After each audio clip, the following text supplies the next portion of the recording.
இந்த கடல் இதுலன்னு சொன்னா கரை வந்து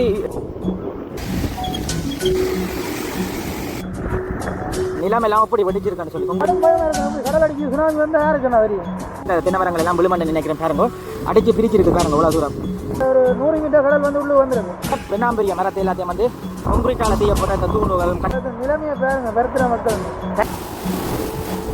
கடந்தாக்கம் இருக்கு பாரு 2 மணிக்கு பிறகு கடும் மழையும் இயலுமே இருக்கு சரியான மாதிரி அடிச்சு ஊத்துது இப்போ ஜிஎஸ்ன்னு சொல்லிட்டு போனோம் இதில் இருக்க வேண்டாம் உங்களுக்கு ஆபத்து வெளியில அங்கேயும் போயிருங்க சொல்லிட்டு போகிறோம் இந்த பருத்தித்துறை கடற்கரை வந்து சரியான மோசமான மரங்கள் எல்லாத்தையும் கிளப்பி எறிஞ்சிருக்குது. வணக்கம் உறவுகளே, நான் உங்கள் மயு இலங்கையில யாழ்ப்பாணத்திலிருந்து. இந்த காணொலியில என்ன பார்க்க போறோம்னு சொன்னால், இலங்கையில பல்வேறு தரப்பட்ட மாவட்டங்களுக்கு வந்து சிவப்பு எச்சரிக்கை விடுக்கப்பட்டிருக்கிறது. வங்களா விரிகுடாவில் ஏற்பட்ட தாளமுக்கத்தின் காரணத்தால வந்து பல்வேறு மாவட்டங்களுக்கு இந்த சிவப்பு எச்சரிக்கை விடுக்கப்பட்டிருக்கு. அந்த வகையில இன்றைய தினம் வந்து யாழ்ப்பாணத்தின் நிலைமை எப்படி இருக்கிறது என்பது தொடர்பாக வந்து முதல் ஒரு காணொலி பதிவிட்டு செய்த நாங்கள். இப்போ வந்து நாங்கள் நிற்கிற இடம் வந்து பருத்தித்துறை மூர்க்கம் கடற்கரை பீச் என்று சொல்லிவினோம். இந்த பருத்தித்துறை கடற்கரை வந்து சரியான மோசமான கடல் அலை அடிக்கக்கூடியதையும் மற்றது காற்று அடிக்குது, அதோடு சேர்ந்து மழை சரியான மாதிரிக்கு பெய்யுது, அதையும் நீங்கள் பார்க்கக்கூடிய மாதிரி இருக்கும். அதோட இந்த மழையின் மற்ற இந்த காற்றின் மற்ற இந்த அலையின் தாக்கத்தால் வந்து இந்த கடற்கரையில் இருக்கிற கரையோர பகுதிகள் வந்து முற்றாக சேதமடைந்திருக்கின்றது. அந்த விஷயத்தையும் வந்து இந்த காணொலியில் பார்க்கக்கூடிய மாதிரி இருக்கும். அதோட வந்து இலங்கையில் பல்வேறு தரப்பட்ட மாவட்டங்களில் இருக்கிற மக்கள் வந்து கவனமாகவும் பாதுகாப்பாகவும் இருக்கணும் என்று சொல்லி நான் இந்த இடத்துல சொல்லிக்கொள்கிறேன். இப்போ வந்து இந்த இடத்துல வந்து என்னென்ன சேதங்கள் ஏற்பட்டிருக்கிறது என்பது தொடர்பாக வந்து பார்க்கலாம் பாங்கோ. இப்போ நாங்கள் வந்து அந்த கடற்கரைக்கு தான் போய் கொண்டிருக்கிறோம். உங்களுக்கு பார்க்கவே தெரியும், யாழ்ப்பாணத்தில் சரியான மாதிரிக்கு மழை பெய்ய இப்போ ஸ்டார்ட் பண்ணியிருக்குது. கொஞ்சம் வெள்ளங்களும் சில இடங்களில் வந்து தேங்கி நிற்கிறத பார்க்கக்கூடிய மாதிரி இருக்குது. இது வந்து பருத்தித்துறை கடற்கரைக்கு தான் நாங்கள் இப்போ போய் கொண்டிருக்கிறோம். இந்த கடற்கரை வந்து பெரும்பாலும் எல்லாருக்கும் தெரியாது. இன்றைக்கு நீங்கள் ஃபுல்லாகவே இந்த கடற்கரைன்ற தோற்றத்தை நீங்கள் பார்க்கக்கூடிய மாதிரி இருக்கும். ஆனால் சமூக வலைத்தளங்களில் இந்த கடற்கரையில் வந்து என்னென்னு சொல்கிறது, கரையெல்லாம் வந்து சரியான மாதிரிக்கு அழிவு, மரங்கள் எல்லாம் முறிஞ்சு விழுந்து, மற்ற இந்த கடற்கரை ஆண்டின பகுதியில் இருக்கிற வீதி எல்லாம் வந்து முற்றாக சேதமாக இருக்கின்றதுன்னு சொல்லி இந்த சமூக வலைத்தளங்களில் பார்க்கக்கூடிய மாதிரி இருந்து.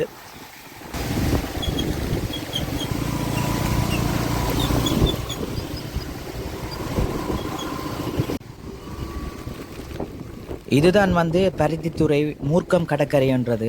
இதில் கல்லுகள் எல்லாம் போட்டு அங்கால போகாத அளவுக்கு தடையெல்லாம் போட்டுருக்கிறேன். ஏன்னு சொன்னால் வீதியெல்லாம் வந்து உடைஞ்சிருக்குது பாருங்கள், அந்த கான்கிரீட் ரோட்டெல்லாம் உடைஞ்சிருக்குது.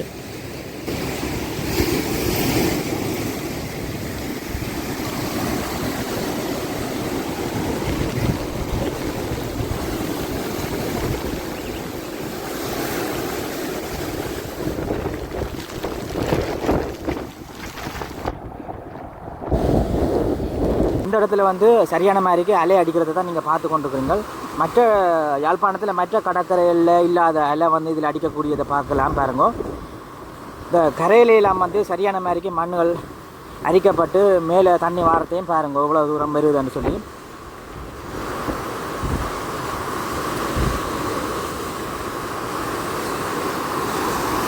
எங்கால பார்த்தீங்கன்னு சொன்னால் இந்த கடலோடு சேர்ந்து கடற்கரையோடு சேர்ந்து ஒரு வீடு ஒன்று இருக்குது பாருங்க.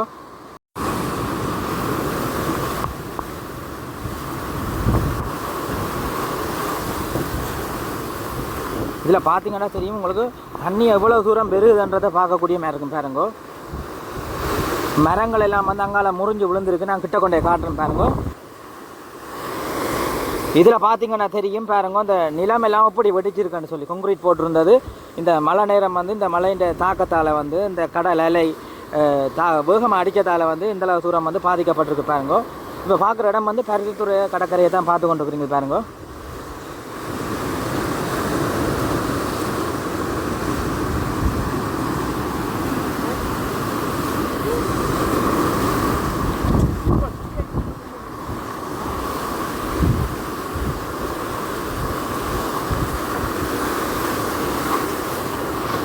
இதில் பார்த்தீங்கன்னு சொன்னால் அந்த தென்னை மரம் ஒன்று இவ்வளோ தூரம் வந்து மண் அரிச்சு விழுகிற கட்டத்தில் இருக்குது. இன்னும் கொஞ்சம் அலை அடிச்சுதுன்னு சொன்னால் விழுமண் நினைக்கிறேன். எப்படியும் நாளைக்கு இந்த காற்றின் வேகம் மற்ற இந்த அலையின் வேகம் கூட இருக்குமென்னு சொன்னால் இந்த தென்னை மரங்கள் எல்லாம் விழுமண் நினைக்கிறேன் பாருங்க.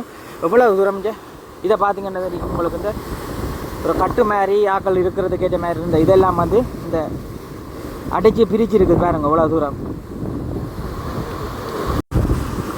இதில் பார்த்தீங்கன்னா தெரியும் பாருங்க எவ்வளோ தூரம் வந்து மண் அரிச்சிருக்கு பாருங்க. தண்ணி எவ்வளோ தூரம் பெறுதுன்றது உங்களுக்கு விளங்கும். கடல் வெகு தூரத்தில் இல்லை பாருங்க. இந்த கடல் இதுலேன்னு சொன்னால் கரை வந்து இது இந்த அளவு தூரம் பாருங்க. ரோட்டெல்லாம் இப்படி இருக்குது. அங்கால பார்த்தீங்கன்னா வீடுகள் எல்லாம் இருக்குது. அப்படியே அண்மைய இடத்துல வந்து இந்த கடலும் வீடுகளும் சனங்கள் குடியிருப்பு பகுதிகள் எல்லாம் இருக்குது. அப்படியான சூழ்நிலையெல்லாம் இந்த சனங்கள் எல்லாம் வாழுது. உண்மையிலே இந்த இப்படியான இயற்கை அனர்த்தம் வந்து பாரிகளவில் தாக்கினா இந்த ஊர் மக்கள் இந்த கரையோரமாக இருக்கிற சனங்கள் எல்லாம் வந்து சரியான மாதிரி கஷ்டப்படும், பாதிக்கப்படும் பாருங்க.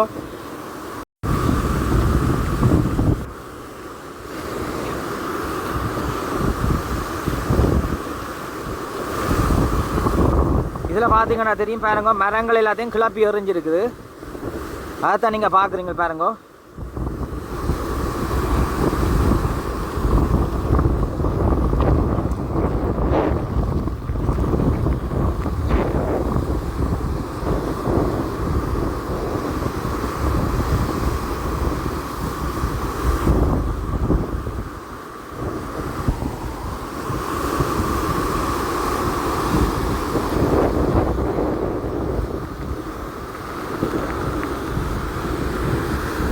கொஞ்சம் வேகம் அடிக்குமா இருந்தால் இந்த இந்தியாவில் நிலங்களுக்கு எல்லாம் பெரும் வந்து நினைக்கிறேன் பாருங்க. எவ்வளோ தூரம் வந்து அடிக்குது பாருங்க. இதுல எல்லாம் பார்த்தீங்கன்னா பெண்ணாம்பெரிய மரத்தை எல்லாத்தையும் வந்து புரட்டி போட்டிருக்குது. பார்த்தீங்கன்னா தெரியும் இந்த பெரிய மரத்தை வந்து புரட்டி போட்டதை தான் நீங்கள் பார்க்குறீங்க.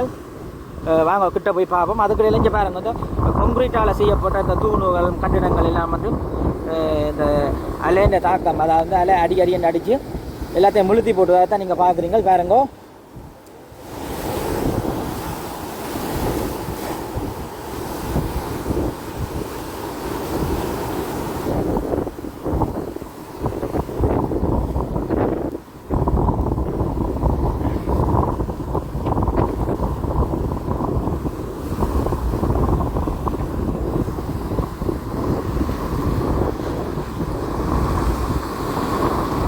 மதில் மாதிரி எல்லாம் கட்டி இருந்திருக்கேன் போலக்கு எல்லாம் உடைச்சிருக்குது பாருங்க. எல்லாமே வந்து உடப்பட்டிருக்குது. அதான் நீங்கள் பார்க்குறீங்க. கன தூரம் வந்து இந்த மலைக்கு தண்ணி மேலே வாரத்தை பார்க்கக்கூடிய மாதிரி இருக்குது பாருங்க.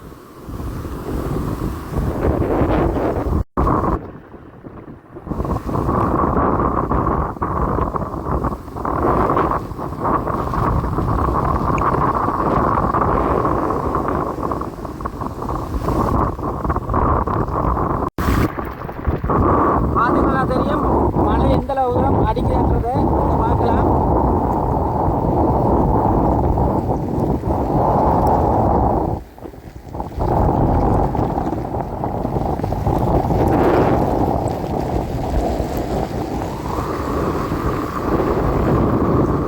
வணக்கம் தம்பி. வணக்கம். எங்கேருந்து வரீங்க? நாங்கள் யாழ்ப்பாணத்துலேருந்து வரோம். இது யாழ்ப்பாணத்துலேருந்து நீங்கள் இங்கே வரீங்க. மரத்தில் இருக்கிற மக்கள் இது பற்றி உங்களுக்கு என்ன தெரியும்? என்ன நடக்குது நிலைமையை பாருங்க. பெருத்துற மக்கள் சரியான மழையாக்கமே நஞ்சா. சரியான மழை வந்து கடல்ல வந்து தண்ணி கூடி இருக்கு. இப்போ சரியா இப்போ கடல் வந்து இப்போ ஒரு 100 மீட்டர் கடல் வந்து உள்ளே வந்துருக்கு. இது வந்து இப்போ 3 வருஷமாக எங்கள்கிட்ட ஏஜிஎஸ் டிஎஸ் ஆஃபீஸில் வந்து இப்போ 3 வருஷமாக எங்கள்கிட்ட இது உறுப்பினர் வந்து காய்ச்சி கொண்டிருக்காரு. நீ வகையான தீர்வு என்ன வேலை இல்லைன்னா வாரம் காய்ச்சி கொண்டிருக்கீங்கன்னா அவையில் வந்து கோடை காலத்துக்கு வந்து பார்த்துட்டு போடணும். கோடை காலத்துக்கு வந்து பார்த்தா அப்புறம் தண்ணி வந்து உள்ளே போய் நிற்குது. மேரிக்கு வந்து பார்க்க தண்ணி வழியில் நிற்குது. அப்போ என்ன அவையெல்லாம் ஒரு முடிவுன்னு சொல்லணும். ஒரு ஆளும் ஒரு இப்போ ஏற்பாட்டம் நடந்து கொண்டு இருக்கு டிசிசி மீட்டிங். இல்லை பாராளுமன்ற உறுப்பினர் எம்பி ரஜீவன் தரும் அவரும் எழுதியிருந்தார். இப்போ இன்றைக்கு ஒரு 2 மத்தியாவது முதல் இந்த இதுக்கு என்ன நடந்து முடிஞ்சு எழுதி நீங்கள் விரியோசனை இதுக்கு தீர்வை தான் நீ காணணும். இந்த கடற்கரைக்கு என்ன பேர்? தும்மலை கிழக்கு மூர்க்கம். மூர்க்கம். இந்த கடற்கரையில் வந்து என்னென்ன விஷயங்கள் நடக்கிறவங்க இதில் வந்துங்க இப்போ ஃபங்க்ஷன் நடக்கும். இப்போ சாதாரண வந்து பர்த்டேண்டா வந்து செலிப்ரேஷன் பண்ணுறதுக்கு வந்து லைட்டு போடுவாங்க, பண்ணெடுப்பாங்க. இப்போ பூங்கா இது வந்து சில்ட்ரன் பார்க் கைப்பண்ணு சொன்னால் இப்போ இதில் ஆயிரக்கணக்கான மக்கள் வந்து நிற்கிறாங்க. வட்டமே 15 வட்டம் ஏற்றுனா இதில் வந்து நிற்கல. கடலுக்கான வட்டம் ஏற்றணும். உங்களுக்கு பயமா இல்லையா? இல்லை நிற்க கடும் பயமாக இருக்கணும். எப்படி கடல் அடிக்கு சுனாமி வந்து யாருக்குண்ணா தெரியும்? நாளை தண்ணி வரும் போல இருக்கு. இப்படி என்ன இப்போதான் இந்த தாக்கம் கூடவா இருக்கேன். இப்போ கடும் தாக்கமாக இருக்குது. இப்போ ஒரு 2 மணி பிறகு கடும் மழையும் புயலுமே இருக்குது. இப்போ கடல் அடியும் சரியான மோசமாக இருக்குது. 10 மீட்டர் கொஞ்சம் முன்னுக்கு வந்துட்டு தூரத்துல நான் தண்ணி வந்து வருங்க. அப்போ நீங்கள் என்ன இருங்க இந்த மலைக்கு? இப்போ ஜிஎஸ் வந்து சொல்லிட்டு போனோம், இதில் இருக்க வேண்டாம் உங்களுக்கு ஆபத்து, வெளியில் அங்கேயும் போயிருங்கன்னு சொல்லிட்டு போகிறோம். சரி சரி சரி. இது சனமெல்லாம் வந்து பார்க்குதோ, இந்த மரங்கள் எல்லாம் பிடுங்கப்பட்டிருக்கு என்ன? மரம் வந்து கடல் அடித்து வந்து அந்த பூங்கா தெரியும் தானே, பூங்கா வந்து கடல் வந்து அடித்து பூங்கா வந்து கொண்டு போயிட்டுது கடல். அவ்வளோதான். அப்போ பூங்கா கடலுக்காக பார்க்கலாம் அப்படி? பூங்கா நீ கடல் போட்டுலாம் இருந்து பார்க்கணும், போட்டு வந்து பிடிச்சி தானே நீ பட்டம் ஏற்றும். சரி சரி சரி. நீ பட்டம் ஏற்றினா அதில் வந்து ஏற்றிடா. அடே நீங்கள் கொஞ்சம் கவனமாக இருக்கணும். சேஃபாக தான் இருக்கும், வெளியில் போகிறோம். இப்போ ஜிஎஸ் வந்து சொல்லிட்டு போனவா. சரி சரி. இது வந்து ஆபத்து இதில் வந்து இருக்கையில் அதை நீங்கள் கொஞ்சம் தள்ளி போங்கன்னு சொன்னவா ஜிஎஸ் வந்து. சரி ஓகே. இதில் வந்து அரசாங்க உத்தியோகத்தர் கடமையை செய்யணும். இயற்கையான கடமை இயற்கையே தானே தெரியும். இதில் பார்த்தீங்கன்னா தெரியும் எப்படி மழை பெய்யுதுன்றது. சரியான மாதிரி அடிச்சு ஊற்றுது. பருத்தித்துறை கடலில் தான் இந்த மழை நல்ல மாதிரி பெய்ய துவங்கி இருக்கு பாருங்க. தாளமுக்கம் மற்றது காற்று புயலண்டெல்லாம் சொல்லினா இன்றைக்கு தான் இந்த முழுமையான மழை மற்றது காற்றுகளை பார்க்கக்கூடிய மாதிரி இருக்குது. அதுவும் பருத்தித்துறை கடற்கரையில் நாங்கள் நிற்கிறோம். பருத்தித்துறை மூர்க்கம் கடற்கரையில் நிற்கிறோம் பாருங்க.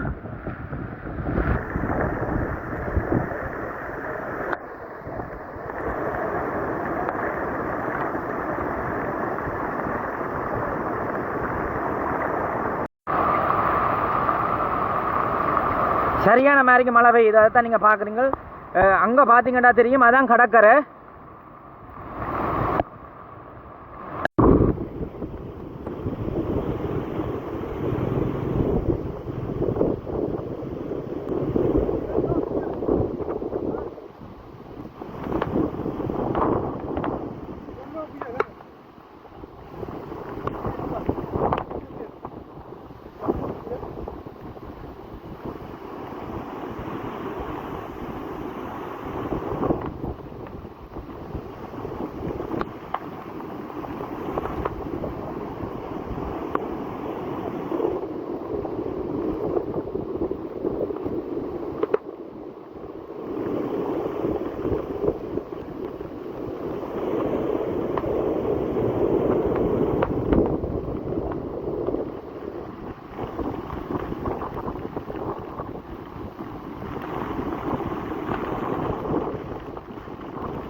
இந்த